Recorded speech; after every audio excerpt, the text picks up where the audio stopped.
Where do you get your positivity from? So you smile today and the whole world will smile with you. I thought about, but instantly then I go, what about my girls? If it wasn't for them, honestly, and wow, I wouldn't be here now. Yeah. Let's regroup. The search for your mother. This was a big story. It actually sort of spanned across South Wales, I think. There's a hate campaign somehow on TikTok. That's all it can be described as. You know, I wouldn't be a good interviewer, podcaster, if I didn't at least ask you. No, am I missing something here? Is there smoke about fire? Why are you taking a battery?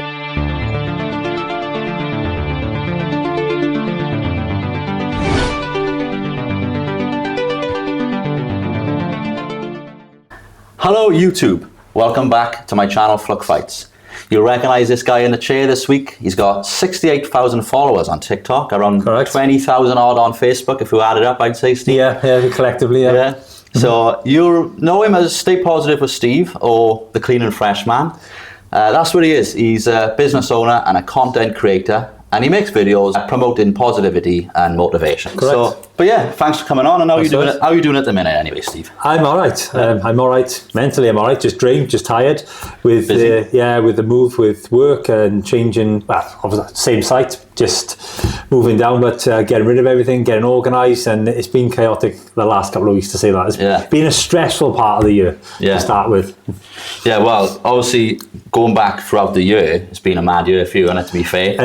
Last year, going into this year, it's been absolutely crazy. Which is, a big reason I thought we'd get him on. There's a lot to unpack. There's probably good news, bad news as well, you could say. But let's start with the good news anyway, Steve. So your videos and your content and what you do online and everything, the people you've helped. Yeah. And I'm going to read you a quote out here, mate, from someone who's actually, now for context, is a successful content creator himself. I think he's got over like 100,000 followers. 200,000. 200,000 followers, right? Yeah. 200,000 followers. And he has basically said to Steve, look, mate, I wouldn't be where I am today if I didn't scroll into your live. And the help you give me, I will never forget you, brother. So, Steve, when you obviously see things like that and read things like that, does that make it all worthwhile, And is that why you do it, basically? It is. That is why I do it, because my objective has always been to help people in different avenues and support people and be that sounding board that a lot of people don't get to have. So many people say about mental health, they go, oh, there's loads of support out there. I've said it before. There might be a support network out there, but they go onto a list, which could be a year, 2 years. And, I always say I'm not a counsellor or anything else, but I've lived it, I've breathed it, I've gone through it, and I got that understanding. So when I put my videos out there, a lot of people will go, oh my God, you're in my head, and then they'll inbox me and we'll have a chat. Yeah. And they were like, oh, you put a different perspective on it for me, I can understand a little bit more now. And that's what a lot of people need. And going back to Robin, he came to me, and he came on, I think it was my live and in my videos, because I always say there's no such thing as coincidences. Everyone lands on my page for one reason or other. And we got talking, and he was come out of a relationship, a bad relationship. And, back then when you said about followers and that, he had a couple of hundred. And like me. But you're going to get it. And it was never about that for him. He was like, I go on TikTok, and, he was looking for a bit of help and a bit of support. And we chatted, and he had help of other people as well. So I can't take all the credit, but we chatted for a long time. It ended up on and off the app. And yes, I helped him along the way. And I'm so proud of him, because he came out of that dark place. Because back then he was like a lot of people, I'm never going to be able to get out of this. This is my life now. But I said to him, look, you will, things will change. It's just going to be a progression over time. And look at him now, 200,000. He's doing his own thing, but he helps people. But obviously he does the trance music and that. He's got 200,000 people following him. 200,000 people that like what he does. And he's a good guy. He is with a big heart. I think he's raking it in as well, money wisely. TikTok is not what it used to be. I was going to say, I can ask you that. I haven't even got that wrote down. Right. Do you make a bit of money on? Yeah. So I could hide nothing. At the end of the day, when I started my journey, I've been doing videos for around about 19, 20 years.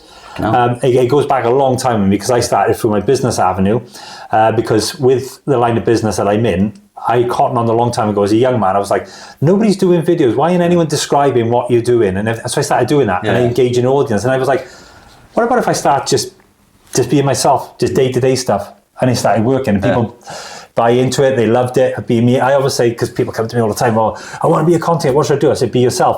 And they were like, oh, well, you need a niche. Well, I said, I haven't got one. I'm just me. Yeah. You know, I am me. Yeah. Because I don't want to go out into the public and people say, oh, you're full of crap because you're different in real life. People go, you're exactly the same. Yeah. So that's important to me. But the money aspect, it only came about 4 or 5 years ago. And all of a sudden, TikTok started paying, and then obviously Facebook started paying, but Facebook pays a lot more than TikTok ever did. Yeah. Facebook against TikTok. So what happens is, say you put a video up and it's only 20 seconds, Facebook will pay you. TikTok won't. You've got to have a minute or more. Okay. And also, it comes down to the views. If you haven't got more than 1,000 views, TikTok are not paying you on that video. Yeah. And then it got the PMR rate, and it goes up and down. Whereas Facebook, it doesn't matter if 2 people clicked it or liked it, you're getting paid. It might only be 1 pence, you're getting paid. Yeah. You put a picture up, right? You get paid. You put a picture up on TikTok, don't get paid. Even if it reaches 10,000 people, you don't get paid. And the way TikTok used to pay was absolutely phenomenal. I'm not going to lie. For a long time, I was earning big figures off TikTok. Yes, I affiliate with the TikTok shop as well, because as much as I help people, TikTok shop was for me. I always say that to people. It's for me. I'm a business person. It's an opportunity. I can earn more money. I did, and I have. Talk about Facebook then. So talking about your positivity again on your videos. Yeah. So this Monday, for example, right, woke up, right? Go on. Fucking feeling, here we go again, work, tired, raining again. It's rained every day this year. That's you personally, yeah? yeah. Okay. No, sorry. And then, but then that's what I'm saying. Then I scroll down and then I see you, and then it's like from a year ago, like a quirky, funny wake up routine. And I just think, made me laugh a bit. And even that, to put a smile on someone's face for a second, I think can make a big difference to like what is, let's be honest, a lot of time is shit Monday morning, right? Yeah. But what I want to ask you is, when you're going up doing these things, and I know you don't just do those type of videos, you do your talks and everything like that. I know what you're going to ask. Go on. Where do you get your positivity from then? So you're motivating others. Where are you getting it from someone, or are you just getting it from yourself? No, I'm getting it from myself, but also my children as well. Okay. Because everything I do in life, like my children are adults now, they're 19 and 24, but they've always been the sole drive behind what I do, because I want to show them, that being positive and being happy the majority of the time. Because I can't say all the time, because there's going to be times, even with myself, there's times I dip, we do. But the majority of the time, you can be happy, and it's a choice, But I get my strength, my positivity, everything comes from my daughters. It always has, and it always will. It gives me the driving force to do what I'm doing. Fair enough, mate. Yeah, that goes for loads of things. It does. Yeah. And also the people online, because when we go back to like people like Robin, loads of people message me and say, "Oh, you've changed my life. You've done this. You've done that." And I obviously don't. Well, it's you that's done it. You've listened to some of the videos I put out, or we might have a conversation. You put it into practice. And you go, "This really, really works." Yeah. And when they give me that feedback, there's my positivity right there. Right, yeah. Because it just gives me that uplift, Yeah, because you talk about it a lot. You talk about like changing your mindset, like turning from negative feelings into positive feelings. And I think one of your more viral videos, when I was looking through, was you sort of like replicating, picking someone up off a floor, But have you been then mentally on the floor yourself? Loads of times. When me and the girls had the journey on our own, when I split up with their mother, it would just be me and them. And things were really bad then, financially. Really, really bad. Business was doing diabolically bad because I had 2 young children. They were depending on me, so I had to take a back seat in the business. How long ago, was that, Steve, around? What are you talking about? About 17, 18 years ago now. Right, yeah. So it was a long time ago. Yeah. And things, 17 years, because my youngest is 19 now, so she's about 2, so about 17 years.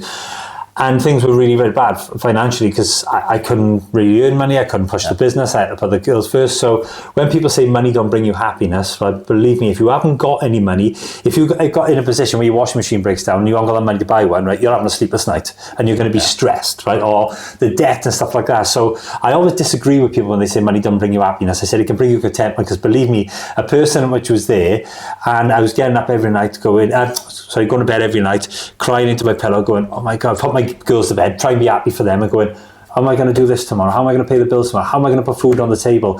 And that is mentally, it destroys you, because as a father, you feel worthless. Yeah. You feel worthless. Yeah. And many of other times when I've picked myself up and I've moved forward, there's been other challenges over time which has depressed me. And I've got to a point where I didn't want to be anymore. And that's happened to me. Oh yeah, that's happened. But I've been strong enough to never act on it. I've had the intrusive thoughts. I thought about, but instantly then I go, what about my girls? Yeah. And I always come back to them. They keep me alive. They kept me going. If it wasn't for them, honestly, and wow, I wouldn't be here now. They give me everything and they keep me going. They always have. No. You ready for the roller coaster? No, honestly, I didn't realise that you got that low yourself. And do you know, a question that I didn't even get to ask the last person that came on here, who was obviously really low, and you know, he almost took his life. And I didn't get to ask him, but you hear about it all the time. You think, how low do people feel to want to do that, to want to end their life? And you think, what goes through their head? But can you even put it into words? How, like, it's got to be hard to put into words, surely.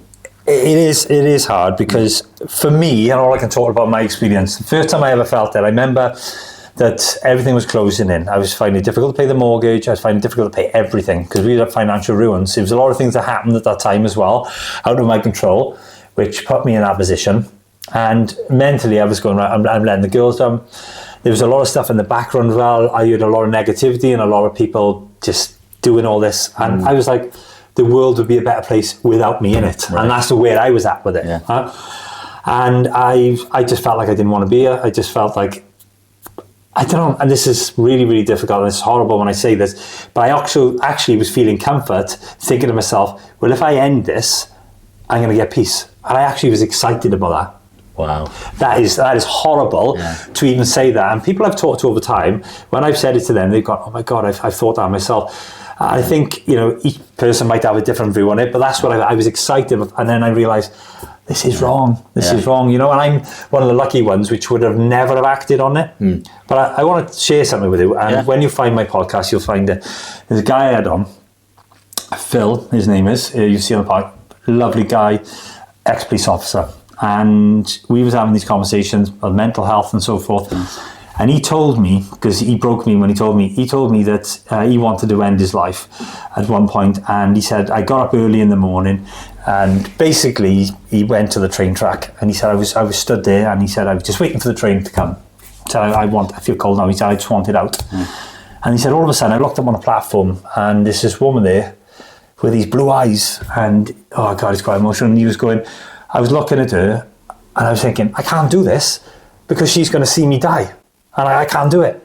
So he said, I climbed up onto the platform. There was no woman. And he was like, it was just like a guardian angel saying to him, this is not your time. This is not your time.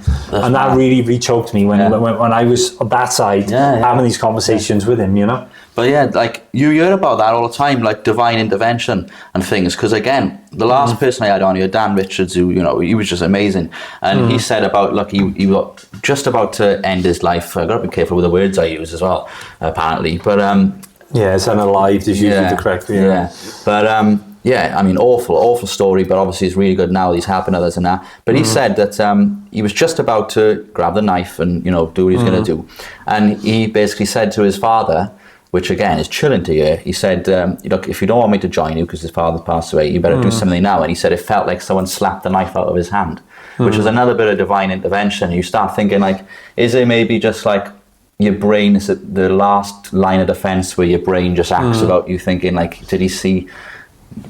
you said about the lady there with the eye, you know, it could be, it's really interesting because, you know, it happens all the time to people who are in that state of mind, you know? Yeah, because I never expected him to say when he got on the platform the woman wasn't there. I expected him to say something else. I didn't expect that, you know? It's so real. Moving on then, Steve. This was a big story. It actually sort of spanned across South Wales, I think. The search for your mother. He went South Wales, he went America, he went Australia. It blew my mind because it reached millions. Every single day it reached millions on millions, and that's no exaggeration. It went bang. I just thought, you know what, I got social media here. I can use it in a positive way, and the amount of people that got behind it was unreal. Yeah, so I'll just let you go here then, Steve. So can you like basically tell us the last time then that you saw your mother and right up until now, everything in between? The last time I saw my mother, I was 8 years old. I was basically, I was living with her because her and my father split up when I was around about 6, something like that. And my father left, and I remember that day like it was yesterday. Sorry, Steve. No. This is, I'm happy enough to show emotion, because it's real, and I don't mind living this because it happened to me. But the day my father left, I was a little kid, and I was like, my father's going. I was like crying. Dad, I wanted to stay, But he went. But he never gave up on me. He always fought for me. But my mother kept on winning.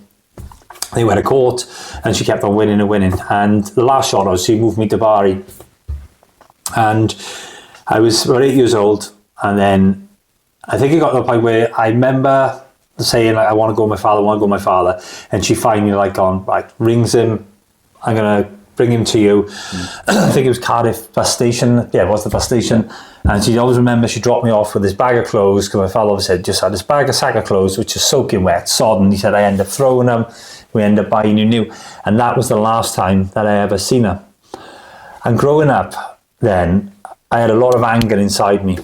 And not like violent anger, like I was going to go out and attack people, but growing up, I was just angry all the time. Yeah. And it was because, should my father got me counselling when I was younger? I think so. Wasn't really a big thing then. He wasn't, it wasn't. He was different then. He was just kind of, man up, you got to deal with things and this and that. So it didn't make him a bad man. Yeah. And he didn't. And for years, when I got to my teens, I was like, I want to find her. I think I got to about 19, 20, and I did start a little search then. And that was the first time I come across my auntie. And she couldn't really give me any information at the time, and I kind of didn't keep in contact with her. And then I gave it up because I thought, this is going to rip my father apart if I did find her. Right. And I kind of put it in the back of my mind until I got on 47 now, and then back last year then, I don't know, my father's gone, my father's passed, and I don't think he would have disapproved with it, but I wouldn't have done it when he was here. And I was like, I want to find her. Now, in my heart to heart, I know I never wanted a relationship with her. And then people say, well, why did you even bother? Because I wanted answers to questions that I had. There was some things that she allowed to happen, which she'll never face. And I wanted the answer to those questions. I don't know how much you've seen in our journey, but I was stood outside a house, which I was very emotional. I'm not going to say what happened, but something happened in the house. And I just wanted answers to those questions, but she was never woman enough to do it. And I'm going to put this out there, she allowed that search to go on, because through that search, I turned around and said, if she came forward, if someone came forward and proved that it was her, she didn't want nothing to do with me, the search was stopped straight away. Right. I was a man of my word. That did happen. Yeah. However, she watched every video and watched the search go all the way on. And the only reason that she came forward is because she couldn't handle the intensity that I was putting out there for her own selfish needs in the end. But it was not right for her to allow it to go on. But I met the most wonderful woman in the world, and that's my auntie, because she's the mother I should have had. Yeah. And my auntie could never have children.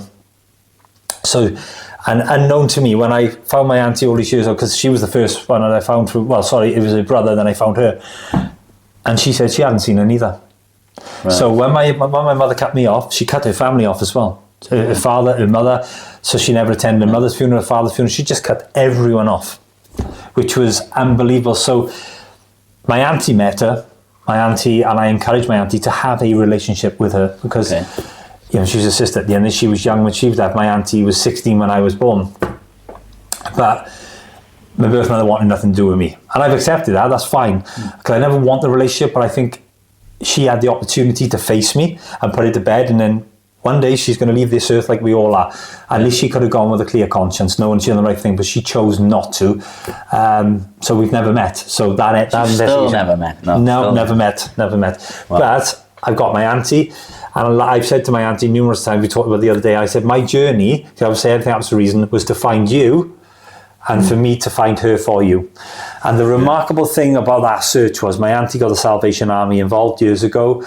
She has tried finding this. She tried finding it in the 90s, in the 2000s. And I'd done something, and I think the power of social media is not all me. I found it in 2 months. And I think a lot of people were blown away by that, because I didn't think that was going to be possible, but it was the power of social media. Yeah, fair enough, yeah. But that's a really good way of looking at it. I think you're spot on as well there, the way you said about your auntie. But again, I'm lucky. I've said this before on here. I'm really lucky. I got 2 brilliant parents. You know, who I couldn't ask for anything more from them.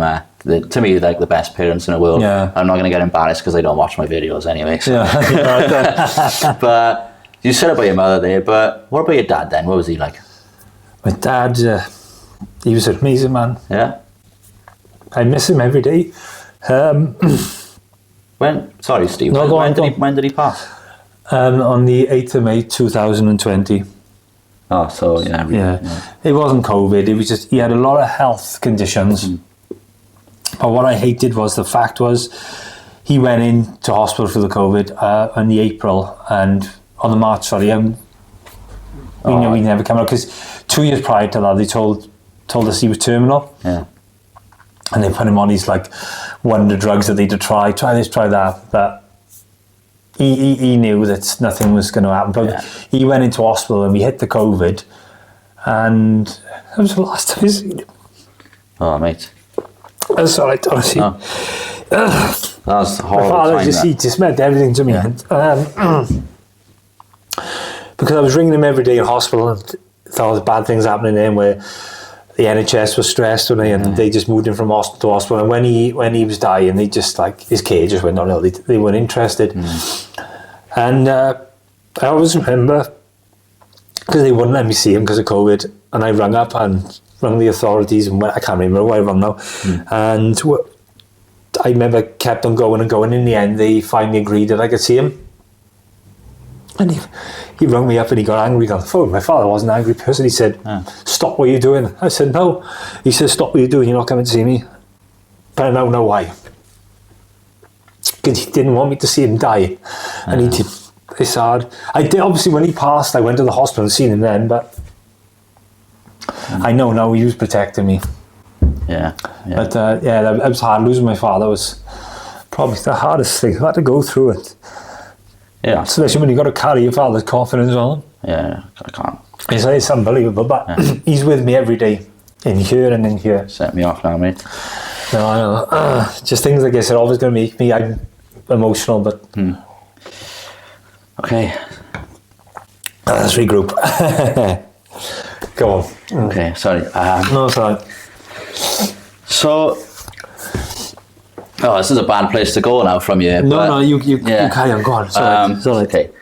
Steve, I feel terrible asking you this now, but basically there's a hate campaign somehow on TikTok. That's all it can be described as, if I'm honest with you, mate. Yeah. You were being called a misogynist, a narcissist was the words that I was supporting men that create DV acts and all these kind of things. Yeah. And... Look, I do loads of research on people that come on here. You know, I do like watch clips and videos, and like, you know, my girlfriend's saying like, "Oh, you watching him again or them again or whatever?" Because I'm like, "Yeah, but I'm trying to like get everything sorted." And I'd already watched loads of your stuff now, knowing that you were going to come on, and then I see these people that are saying you this and that. So I was like, I'm going to have to look back further then. I'm going to really dig. And like, I can honestly say I could find no hard evidence that supports that they're saying that you were a misogynist, a narcissist. I was expecting to see some like Andrew Tate type stuff or whatever. No. But, you know, I wouldn't be a good interviewer, podcaster if I didn't at least ask you. No, am I missing something here? Is there smoke about fire? Why are you taking a battery? Well, the only way it all started was when I done the search for my mother. Okay. And one particular door got knocked. And it was by a lady, and she's lovely, met in person, we're friends, and she knocked this door just asking, like everybody else did, "Oh, you know, have you seen this woman?" Because obviously we had streets and we had areas, but we didn't have actual house numbers, and it was as simple as that. And then all of a sudden, this particular lady then, she wasn't pleased. Later on, apparently, when the lady went there, she was all right, happy to answer questions. But later on, then, she made it into something different. She gaslighted the situation, said, "Well, this happened, that happened," when it didn't. So I done a video online then, because I thought at the time, I said to Emma, because the name is Emma was upset at the time as well with it all. And I said, "Look, I've had to do the video just to address it and just say, look, sorry, I don't want people going out and doing that. But I said, I know you haven't done nothing wrong." And I felt bad for her because I'd done this video, but I want to try and smooth it over because it was a sensitive situation is. And that escalated. So I done that, and then all of a sudden, the sister comes on, and she starts going for me on like Facebook, and then levitates to TikTok, and it kind of escalated from there. And then all of a sudden, more and more people got involved, and then it went from that to supposedly, I'll keep names out from this point now, but supposedly there was an elderly lady that I had done work for, up the road, which we hadn't, and I had isolated her from Facebook and TikTok for like 2 months for the last 2 months of her life. And the lies were coming out. So 1 minute there was like the daughter then was saying that, his business done work for me 2 years ago and done a really bad job. I was like, so why let your mother have to work done then? If that was the truth, why? Yeah, and it kind of like these lies were rolling off, and none of it was making sense, and it still doesn't today. Because everyone says, what's the motive? And all I come back to, well, that door got knocked. And it's all there. Now, it doesn't mean, like, even though it started with those women, and they are still part of it, but everything is just escalated. And the threats and the people, I've had things sent to my work. I've had vulgar phone calls that my daughters have answered. It goes on and on and on, and they just kept on with this hate campaign, and they've got more and more people onto it, and they kept on pushing. Like every time I'd done the food reviews, they were bringing those certain people in because there was nothing to dig on me. They were able to dig on them, and I didn't know that. I don't know these people, but I don't turn up to a food review and go, wait there, can I do a background check on it? You know what I mean? I'm supporting their business, and what they've done in a previous life has got no concern of mine. But what I have said as well, if these people have done these kind of things, right, and they've been a better person now, haven't they got a right to show people that I paid my dues? The one in particular, which I'm not going to mention, he's told me everything, and he said, Steve, I'm going to tell you, I'm going to lay my cards on the table. I said, right, okay. I said, I don't judge you on your past. I said, at the end of the day, you're not that person. He said, I regret everything I've done. And he said, I try every day, I get up to try and be a better person, and he is. But I don't think it's right when people try and drag those people back to that lifestyle. Well, I was going to say, that's nothing to do with you anyway, really. It's not, I mean, if you digged up something, you find something on anyone and say, oh, you're friends with so-and-so, and he's friends, and then, his father's dog, but... And then the worst part of it is like the food reviews I've done as lately now. I've had to warn them. I've had to say to them, right, I'm going to do a food review, but just be aware, you're going to get hate. So they levitate to their page. As soon as they go, can I have your video to put on my page? Yeah, great, put it on there. They'll jump on there, put all this negative tripe about me. And I'm like, for all these videos, I'm like, oh, you're just damaging a business. They're trying to say I'm damaging, but no, I'm supporting business, and I've done this for 7 years, food reviews.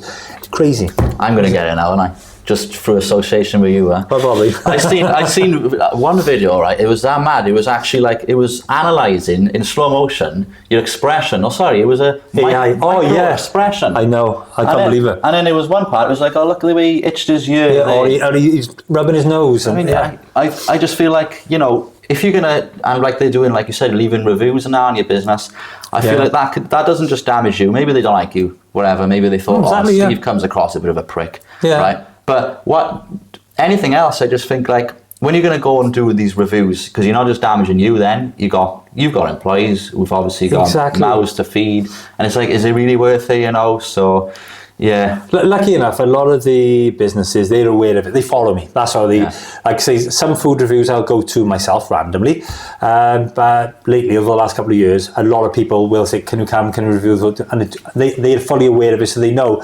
And they just, like, as soon as the comments come in, block, remove them. Some of them will challenge them and said, what are you doing? This has got no concern of us. You're trying to damage a business when he's trying to do something good, So, crazy. So, like when someone leaves a bad review and it's quite clearly false, can you do anything then, or does that just stay? Right, when it goes on to Facebook, so you can't remove that review, right? You can go to Facebook all day long and you say to Facebook, this is that and that's that, they won't remove it. The only person who can remove it is the person who wrote it. All the reviews that they ever left on my business page I had to turn the reviews off. My reviews are still off. I turned them on, but then turned them back off about a month or so back after the police done the first visit, and conveniently all the reviews have gone, so they've taken them all down. Right. So if they were peddling their stuff and everything they were saying is genuine, why remove the reviews? Right? But I'm glad they removed on my page, because my page in all the years I've been going, I got a 5-star review. Now with these people as well, because I won because it's not just me, it's the business. Last year we won an award for the best business in our category, and we've won it again this year. So because I put that video up, they went on, they contacted the award people and sent loads of emails, and the award people have contacted me and said, look, we've had this, but like you just said, you've done your background check on me. We've done a background check, and we're basing this on the business, not on you as a person, but we've done our checks on you. We've looked into it, and we now know this is a hate campaign. I've given them the police crime number. They've been in contact with the police as well, just to clarify, because the powers that be wants to be satisfied. And they've come back and they've gone, same as you. We don't understand this, but we're going to ignore it. The award is going to go on. So they've tried to get the reward revoked as well. Yeah, it is quite mad how something can have so much legs, but not a lot to stand on it, if that makes sense. That's a good expression.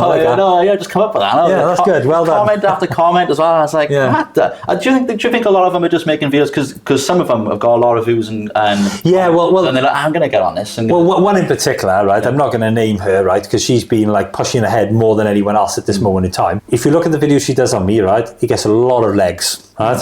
The video she does on her own without me, nothing. Now that's not me bigging myself up, because instantly it's hate. People love it. People love it. It's sad, but it's true. Love it. So the views go up. So when she does a normal video, they go down. And this is why I've lately probably seen, in 8 months, I've kept quiet, kept my mouth shut. I obviously, no reaction is the best reaction. But the way the police investigation is going, how long it's taken, I thought, do you know what? I am now going to fight back, but I'm going to do it in a different way. I'm going to do it in such a way that I'm going to go, when they're using my videos, every time they do a video, I will counteract it with facts and truth. And I'll also make it fun for everyone. And it's if you've got a lot of it, make it fun. And that's what I want to do. I want to make people who come to me and go, Steve, the way you deal with this is absolutely amazing. I'm loving it.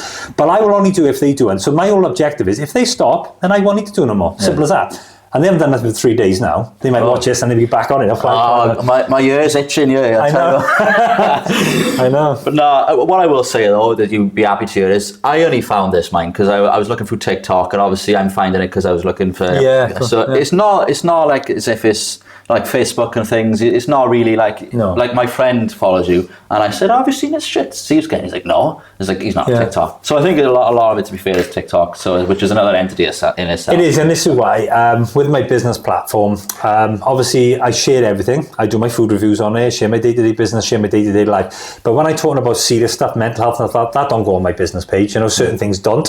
With this hate campaign, I brought that to the business page temporarily, because obviously the hate they were levering to it. But all the other videos that I've been doing regarding this have only stayed on TikTok and my Stay Positive, not on my business, because it's a fine line with it as well. It makes sense to do that. So what's your opinion then on social media? I've been on it a long time. I've been making videos for a long time as well. Like, it wasn't always just doing this. We were doing like parody, sort of like comedy videos and stuff. And but I used to get a lot of shit. But you could say, in some ways, I knew it was coming. I brought it on myself, so that's different anyway. But I feel like before, you could not get away with, but you could make a lot more of those type of videos. I'm doing these now. I can't do that anymore. That's why I'm sitting here doing podcasts. Yeah, because otherwise it's wrong for you to have a bit of humour. It's like when I do comedy sketch, and I have a laugh. It's like I haven't done Brother Steve for a while, because I don't know whether you've seen but I mentioned Brother Steve. I created a fictional character, Brother Steve, make people laugh, right? And it's just me being able to not be me, right? Just be a person I would never be. Be very, not so much vulgar, but just be a little bit out there. And those sketches made people laugh, but I've backed off a little bit. I will bring it back, because you've really got to watch what you say now. And like, even with my normal videos, a lot of people don't understand my videos. Like before, if I put a video up and I'm clearly talking about mental health, people will understand that. Oh, not now. Like when I do my positive videos, the other week, done a positive video. I might have been on a Monday morning. I do them most days, don't I?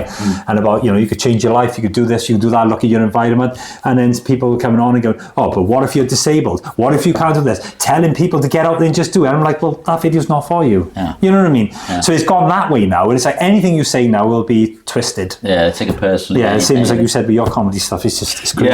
Yeah, exactly. So, but I do, the answer to your question is, do I like social media? Yes. There's a good side to it, there's a dark side to it. The dark side, absolutely hate, as you know, what I'm going through now.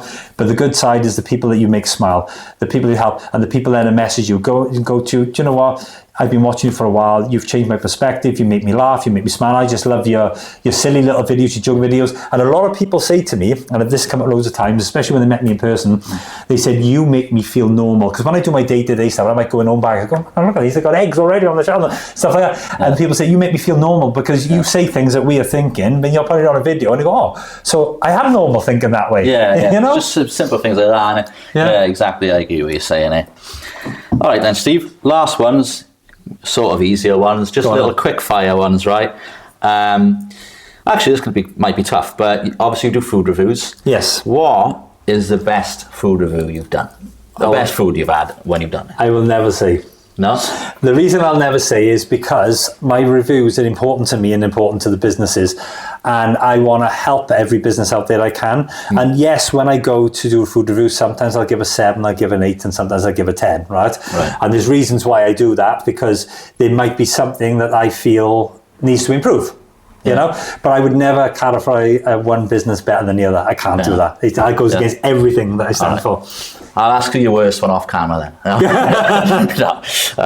If you ask me off camera, I might tell you. Got a hidden mic on it. All right then, next one, random one. I always see you, it's mad you're not having one now. You're always drinking tea and coffee on your videos, right? Yeah. Yeah. How many cups of tea and coffee do you reckon you drink a day? Right. Because you've got on 80% of your videos, I'd say. Yeah, no, that's fair. Even when you're out walking. Well, I have my, since we got I obviously run Dulce Costa. It's a Dulce Costa in a machine. Oh, yeah. Yeah, I've got one of those. So I have 2 of those in the morning, and then I probably have about 3 or 4 cups of tea through the day then. Oh, it's more, that's quite normal, I suppose. think it's normal, yeah. I don't like tea or coffee, really. Yeah. No, but, so I thought, he's going to have a cup of tea or coffee when he comes here. Did you know going to sharpen up on my skills here. I thought you were going to say about the food, right? Because what people put up, and it's quite often, because they'll see a video for a minute or two, and they go, don't you ever stop eating? Every time I see a video, you're always eating. And I'm like, yeah, all right, but that might be like 3 videos you see me eating, and I got to eat in a day, you know? But no, that's what I thought you were going to say. I tell you what, you're good though, because I was saying this to my mate. My mate follows longer than I have anyway. I'm going to actually tell you a story of why I come across your videos with my mate in a minute. But he says to me, about your videos, and I said, you know what? I said, he's always making food and that. He's talking to the camera, telling a story at the same time. Yeah. I was like, I can't do that. Come on, men can multitask. Oh no, I can't. That's for sure. Next one, then. I'd say the last one. Favorite motivational quote. I know what mine is. Oh, I don't know. I got so many. You really got me on that one. Yeah. Well, it's one that I always say: "Smile today, and the whole world will smile with you." That's what I always say. That's my quote. That's what I've always said. Yeah. So, because you really caught me off guard on that. But that is that's a quote that I generally say. I think that sums you up, doesn't it, when you think of it? It does. In a very simple way, an easy way. My favourite one is the long-winded one, the Rocky Balboa. Go on. I won't say it all because I don't want to embarrass myself. No, go on, say a bit of it. Go on. You know, I think I know the one. It ain't about how hard you can hit, it's about how hard you can get hit and keep moving forward. And that, do you know what, is the most powerful quote, because Sylvester Stallone, right now, legend. He is a legend, and my childhood dream was to go to the Rocky steps and do that. I went to Philadelphia. Was it last year? The year before. Me and my best friend, we got the Rocky tops, everything, brilliant. And we had to pay for the guy to do the tours. He's the only one that is called Mike, and he's brilliant. He dresses up like Rocky, has a Barretto on, everything. Comes in, hey, how's it going? He's brilliant, and he's best friends with Sylvester Stallone. True story. That's mad. He wanted to be noticed by Sylvester Stallone. And he wanted to do it before the tours come about and all that, and he wanted to do it. And he was turning up on the film set when he was doing the Rockies and stuff like that, and then he finally got noticed, and I think he gave him was it a picture or something that he drew of him, and Rocky signed it, or Sylvester Stallone. Anyway, so he kept on showing up, and in the end, Sylvester Stallone, he took notice. Well, this guy's always showing up, so he started talking to him, and he was saying, you were an inspiration for me when I was a kid, because you said I used to get bullied in school, and my father used to say, come and watch this film, and the new film came out, like Rocky in 76 and all that. And he said, I was intrigued by it, and he said, I always wanted to be Rocky. And he said, not like actually be Rocky, but be the persona of Rocky. So Sylvester Stallone then, moving forward, endorsed it and said, right, do it. Replicate it, you know. So he did, and he's done that for the last 25 years, and it's brilliant. And from there then, he wrote a book. Sylvester Stallone, with his own money, right, got it published and everything for him. Did he? Yeah. And then he said and this is where the story gets even madder. So he said at this time we weren't really friends, but he was helping me and this and that. And do you remember in Balboa, and he had Adrian's Cafe when he first started it? Yeah. So the couple who owned that, Mike was really good friends, and they said, Sylvester Stallone's coming to you tonight for his birthday. Come along, we're going to put you on the table next to him.